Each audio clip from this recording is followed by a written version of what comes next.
আমি রিপ্রেজেন্টেটিভ হিসেবে ঘাটাল লোকসভা কেন্দ্রের রিপ্রেজেন্টেটিভ হিসেবে ওনার সঙ্গে কথা বলেছি, আজকে ডিস্ট্রিক্ট মিটিংয়ে এসেছি এবং উনি সবার সামনেও বললেন কি ঘাটাল মাস্টার প্ল্যান এই সরকার তো সেটা কমপ্লিট করবে, যেটা শুরু হয়েছে আগে সরকার।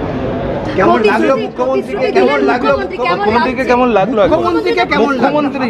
আমি কথা বলি, আমাকে তোমরা 2014 থেকেই দেখছো সাংসদ হিসেবে। আমি সারা জীবনই সৌজন্যের রাজনীতি করে এসেছি, এটা তো আজকে তো নতুন না। আজকে যদি লোকে বলে না দেব এখন পাল্টে গেছে, না দেব পাল্টায়নি। দেব সবসময় একটাই রাজনীতি করেছি, মানুষকে এক রাখার রাজনীতি করেছি, মানুষকে ভালোবাসা দেওয়ার রাজনীতি করেছি এবং যেই দলেরই থাকুক না কেন, যেই সমর্থকই থাকুক না কেন, তাকে আমি সম্মান দিয়েছি। এবং আজ অবধি আমি আমার মঞ্চ থেকে কাউকে আক্রমণ করিনি, অপমান করিনি। আমি শুধু ভালোবাসার রাজনীতি করেছি এবং সেই রাজনীতি তো আজকেও করছি। আজকে আমি নতুন তো কিছু করছি না। আজকে যখন আমাকে জয় শ্রীরাম বলা হয়েছিল এরপর যখন তাকে তো গলায় জড়িয়েছিলাম, বা আমি এমন কোনো বক্তব্য রাখিনি বা এমন কোনো কাজ করিনি 2014 থেকে 2026 অবধি যেটা আমার দলের নাম খারাপ। এবং আমার আজকে 2026-এ আমি এমন কোনো কাজ করিনি যারা আমাকে ভোট দিয়ে তারা এটা মনে হচ্ছে না ভুল লোককে ভোটটা দিয়েছি। আমি তাদের তো হকের জন্য লড়াই করছি, আজকেও তার জন্যই এসেছি। আজকে এই একটাই প্রদর্শিতি নেওয়ার জন্য, এবং আমার মনে হয় মুখ্যমন্ত্রী বলেওছেন হয়তো সুন্দরদা যে ঘাটাল মাস্টার প্ল্যানের কাজটা এই ওনাদের যে বাজেটটা বেরোবে এইবারে, সেইখানেও ঘাটাল মাস্টার প্ল্যানের জন্য টাকা বরাদ্দ করা হবে এবং সেই কাজটা দিল্লিতে 20 রাখতে পারলেন না, তৃণমূলকে এক রাখতে পারলেন না, 20 জনেও আপনি রয়েছেন, তৃণমূলকে এক রাখতে পারলেন না। আমি একটা কথা বলি, আমার ভালোবাসা মমতা ব্যানার্জির জন্য সারা জীবন থাকবে। কাল থেকে নতুন তৃণমূলে যাচ্ছি, আমি নতুন তৃণমূলে যাচ্ছি না। যতদিন মমতা ব্যানার্জি বেঁচে আছে, মমতা ব্যানার্জির সঙ্গে আছি। এবং ভবিষ্যতে কী হবে আমি এখন কিছু বলতে চাইছি না। তুমি যদি আজকে আমাকে জিজ্ঞেস করো, আমি দিল্লিও যদি গিয়ে থাকি বা আজকেও যদি এখানে উপস্থিত হয়ে থাকি, তৃণমূল কংগ্রেসের সাংসদ হিসাবে এসেছি। ঘাটাল লোকসভা কেন্দ্রে যারা আমাকে ভোট দিয়েছে, তারা একটা বিশ্বাসে ভোট দিয়েছে। এই সাংসদ, এই লোকটা স্বপ্ন দেখিয়েছিল ঘাটাল মাস্টার প্ল্যান করবে, এবং সেই স্বপ্নটা নিয়ে আমি সুনীলদার কাছে এসেছি, যিনি এখন মুখ্যমন্ত্রী। এবং একটা জিনিস তো আমাদের সবাইকে মানতে হবে, কে law of the land, respect to the position, respect to the chair.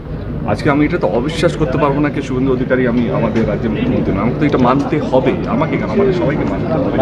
এবং আমার কাজটা কি, এই ডাবল ইঞ্জিন সরকার যেটা কেন্দ্রতে আছে এবং রাজ্য আছে, তাদের হাত ধরে আমি যে প্রতিশ্রুতিগুলো দিয়েছি বা আমি যে স্বপ্নগুলো ঘাটাল লোকসভা কেন্দ্রের মানুষকে দেখিয়েছি, সেই স্বপ্নগুলো তো আমার দায়িত্ব স্বপ্নটা পূরণ করার। এবং আমার পুরো বিশ্বাস যে এই রাজ্য সরকার এবং সুবিধা এবং কেন্দ্র সরকার এই যে উদ্যোগটা নিয়েছে ঘাটাল মাস্টার প্ল্যানটা, এটা কোথাও যেন যেই টার্মটা আমরা সেট করি 2029-এর আগে, আমার আজকেও কথা হলো সেই টেনিয়রের মধ্যেই শেষ করা। আপনি দিদির ভাই, আপনাকে মমতা বন্দ্যোপাধ্যায় স্নেহ করেন, যে কোনো সময় দেব করেন। গতকালে একটু আগে বললাম যে যতদিন দিদি আছেন ততদিন আমি দিদি। আপনার সাথে এর মধ্যে কথা হয়েছে? হয়েছে, মানে কালকের পরও কথা হয়েছে? আমি সারা রাত শুটিং করছিলাম। আমি একটাই কথা বলছি যে আপনারা যেই রাজনীতি নৈহাটির গৌরীপুর চৌমাথা আলোকিত করছে সমস্ত রকম প্রয়োজনীয় সম্ভারের সেরা প্রতিষ্ঠান কেশরী লাইট হাউস।